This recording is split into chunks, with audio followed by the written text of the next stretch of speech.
Sometimes you just want to play something where nothing is on fire. No ranked queue, no raid timer, no one screaming in your ear. Just a game. Here are 12 of them. ABZÜ. This one's from the art director of Journey. That should tell you everything, but I'll keep going anyway. You're a diver. You swim. That's mostly it. There's no health bar, no objectives flashing on screen, no map telling you where to go. You just move through the ocean and look at things. What makes it interesting is how alive the water feels. There are hundreds of species of fish, and they all behave like they actually belong there, schooling, scattering, doing their own thing completely independent of you. At one point, you can just sit on a rock and watch. The game lets you do that. It actively encourages it, which is not something most games are willing to do. It's about 2 hours long, which sounds short, but I think that's exactly right. It doesn't overstay its welcome. You finish it feeling like you watched something rather than played something. And that's not a criticism. Sometimes, that's exactly what you need.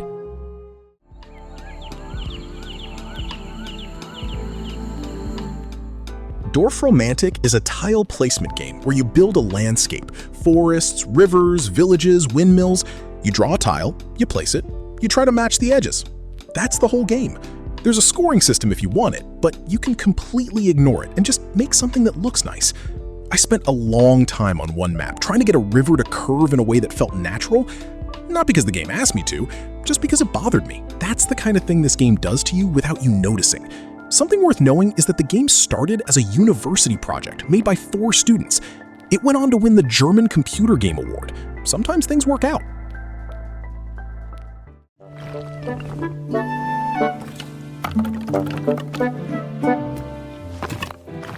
No goals, no resources, no tutorial really. You launch up Tiny Glade and start building small medieval structures, towers, walls, archways, cobblestone paths, and the game handles the details automatically. Add a wall, and ivy starts growing on it. Place a lantern, and it casts actual light on the ground around it. The whole thing just fills itself in. What gets people is how good it looks without much effort on your part. You're not placing every stone manually. The game generates the texture and detail as you build, and somehow it always comes out looking like concept art. I've seen screenshots from this game that I genuinely thought were hand-painted. It came out in late 2024 from a 2-person studio in Sweden. Sold extremely well, and I think they deserved every bit of it.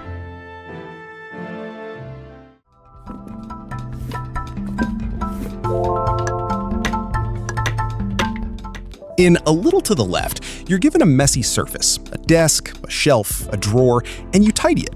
Sometimes the solution is obvious.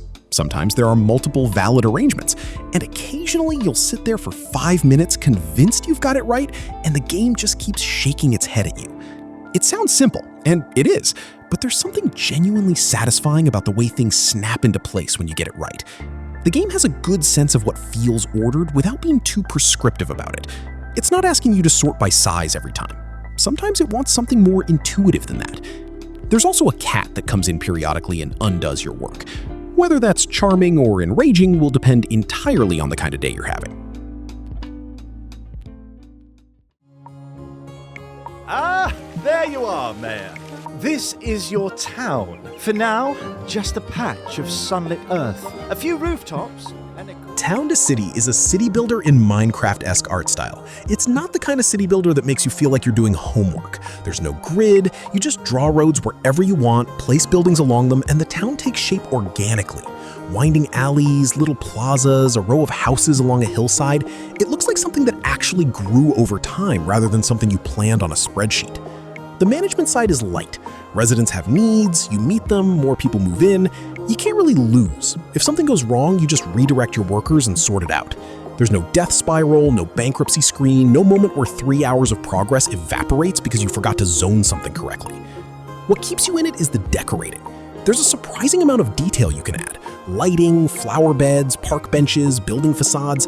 Most people end up spending more time making things look nice than actually managing the town, which I think is kind of the point.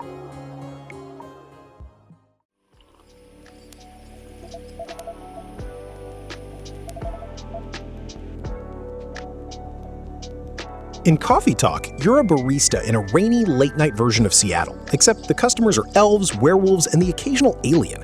You make drinks, you listen to people talk about their lives, and sometimes you say something back. The mechanics are light. You learn recipes, you try to figure out what each character actually needs based on what they're telling you, and sometimes you read it wrong. The story moves either way, which takes some pressure off. What carries it is the writing. The characters feel like real people, which sounds like a low bar, but a lot of games trip over it. Some of the conversations in this one stayed with me longer than I expected from a game about making coffee. Fair warning though, it gets heavy in places. The vibe is relaxing, but the subject matter isn't always. Go in knowing that.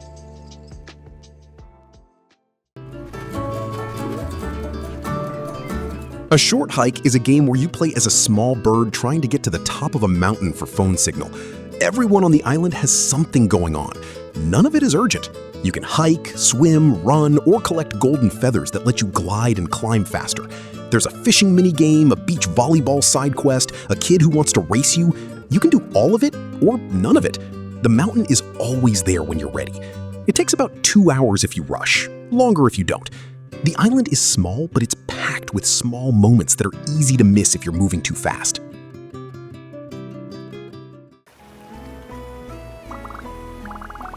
Lil Gator Game has similar energy to A Short Hike, but with a slightly different angle. You're a small alligator trying to get your older sister to put down her textbooks and come play with you. The whole game is you running around an island, making friends, completing small tasks, and building up a big pretend adventure out of cardboard and craft supplies.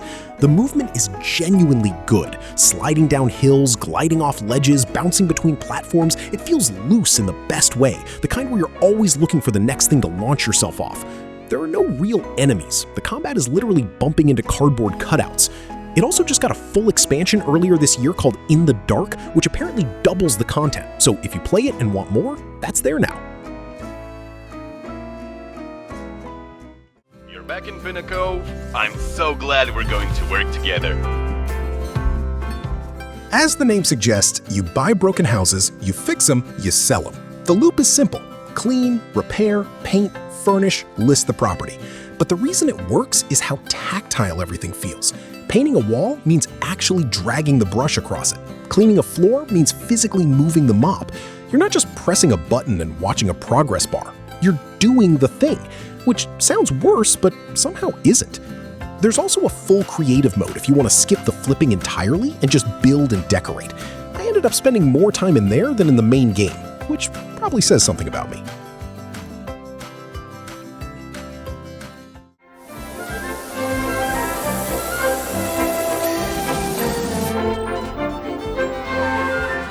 PowerWash Simulator is as straightforward as it gets. You see a dirty thing and you pressure wash it.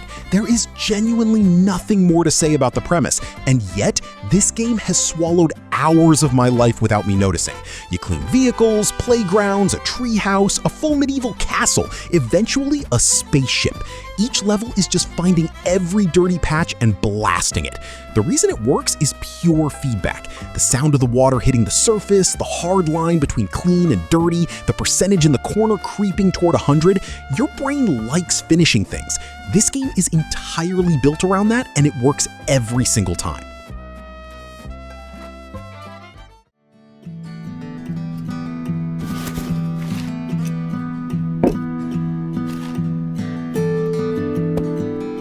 Again, as the name suggests, you're unpacking.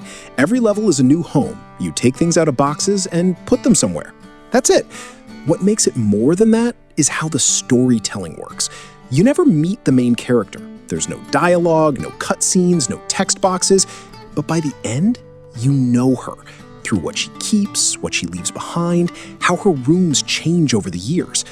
There's one level in particular that landed harder than I expected. You'll know exactly which one when you get there. It won a BAFTA for narrative, which feels right. It took me about 4 hours. I thought about it for longer than that.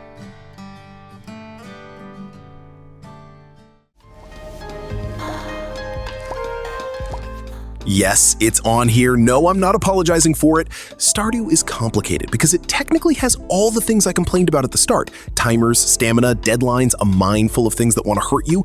On paper, it doesn't belong on this list. In practice, the daily rhythm of it, wake up, water the crops, talk to a few people, maybe fish for a while, go to sleep, is calming in a way that's genuinely difficult to explain until you felt it. One person made this game. Took him 4 years.